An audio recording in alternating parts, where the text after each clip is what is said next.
આપ જોઈ રહ્યા છો Lakhtar news update channel subscribe કરો, નોટિફિકેશન મેળવવા બેલ આઇકોન દબાવો. લખતર નગરની 150 વર્ષથી ત્રણેય ઋતુમાં રક્ષા કરતો પૌરાણિક ગઢ વિનાશના આરે. 4 દરવાજા, 4 બારી ધરાવતા ગઢના 4 દરવાજા ધીમે ધીમે બિસ્માર હાલતમાં થતા પડવાની શરૂઆત થઈ ચૂકી છે. લખતર ગામના પ્રજાવત્સલ, ધર્મપ્રેમી, શિક્ષણપ્રેમી રાજા કરણસિંહ વજારતસિંહ ઝાલા દ્વારા અંગ્રેજ સરકારને લખતર ગામની રક્ષા માટે દિવાલ બનાવવાનું જણાવી ગઢ બનાવવાનું શરૂ કર્યું હતું.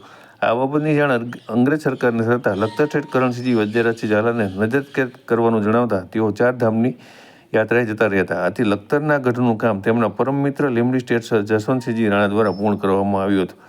લખતર ગામ ફરતો ગઢ બનાવવામાં આશરે 10 વર્ષ જેટલા સમય લાગ્યો હતો. તે સમયે ગઢની દેખરેખ રાખવા સમિતિ બનાવવામાં આવી હતી, જે ગઢની દેખરેખ રાખવા સાથે ગઢનું સમારકામ પણ કરાવતી હતી. ભારત દેશમાં સ્થાનિક સ્વરાજ્ય આવ્યું પછી લખતર ગઢની દેખરેખ રાખવાની કામગીરી બંધ થતાં લખતરની વિરાસત હાલ વિનાશના આરે પહોંચવા પામી છે.